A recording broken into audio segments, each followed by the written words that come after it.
question for teachers. What's the most embarrassing thing your students have ever done? When I was teaching 7th grade, one of my students tried to boycott all superhero movies because the actor playing one of them allegedly beat up a kid in high school for reading comic books. The boy believed the story 100% and took his protest very seriously. He eventually gave it up, but he got so involved in it that it became a major part of his personality for a few weeks. I brought it up at a parent-teacher conference, and even though his parents chuckled, they clearly had enough of it. I'm an elementary school teacher. Almost every day something happens that makes you question your life choices, but one situation stuck with me.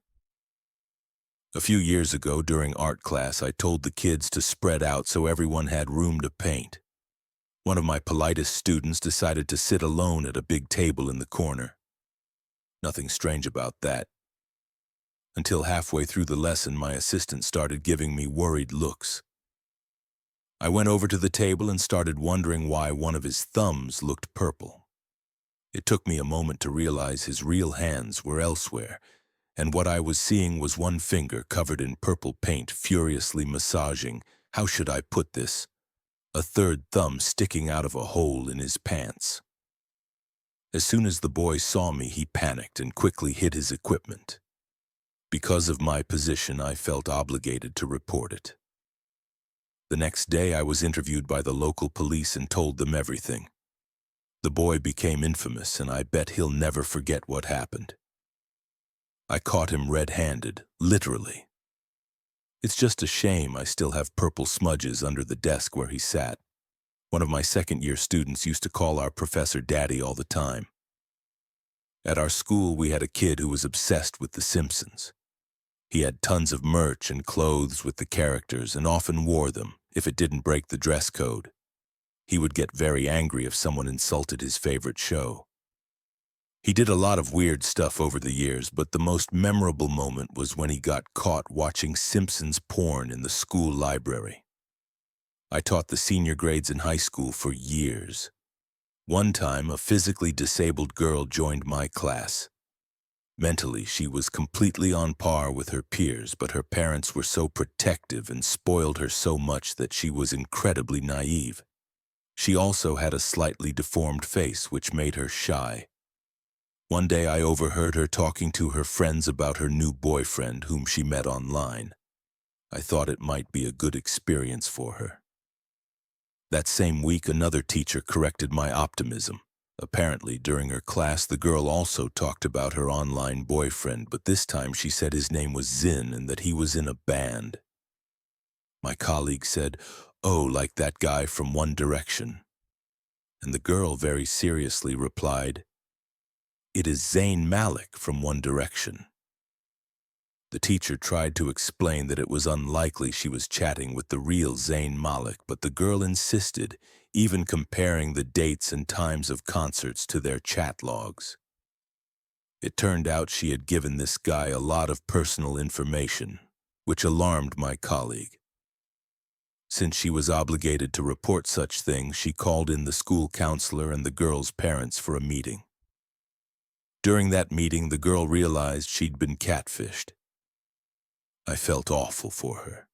Some creep took advantage of her desire for closeness, and I don't think he was ever caught. I've worked with kids of all ages, but nothing beats what I experienced teaching 8th grade math. One of my students would spend most of the lesson trying to discreetly masturbate. She wore a hoodie to school just so she could take it off and put it on her lap to cover her hand in her pants. One day I saw her pull out her hand, covered in blood. She stared at it for a moment, then wiped it on the desk. Once during a history lesson, I divided the class into 2 teams for a quiz game. At one point, a student gave a wrong answer and another started mocking him. In response, the boy spat on the bully and the bully spat back. The story spread through the school faster than wildfire. One of my students was obsessed with the 1978 film Animal House. He believed that when he finally goes to college, his life would be just like in the movie. During class, instead of focusing on the material, he'd go on and on about it to anyone who'd listen. One day, I caught him boring one of my students to death with an in-depth analysis of the movie. Afterwards, he spent another 10 minutes explaining the plot to give context for a quote he planned to use in the school yearbook. Of course, it was from his favorite movie. The look in the girl's eyes said, "Please help me or kill me." I didn't have the heart to tell him that the university he chose actually banned fraternities. When I was a sophomore in high school, I told my teacher that my type was 30-year-old divorced women. I thought it was a funny joke because I have a twisted sense of humor, and frankly, she fit that description perfectly. She nervously laughed and said something like, "That's kind of weird, but I can't blame you." A group of 6 16-year-old white boys born and raised in England decided to have a freestyle rap battle during recess. I was in the teacher's lounge talking with a colleague when we heard their terrible attempts to out-rap each other. It was one of the most cringe-worthy performances by teens who clearly forgot they weren't from Brooklyn. Here's a story my mom told me from a few years back.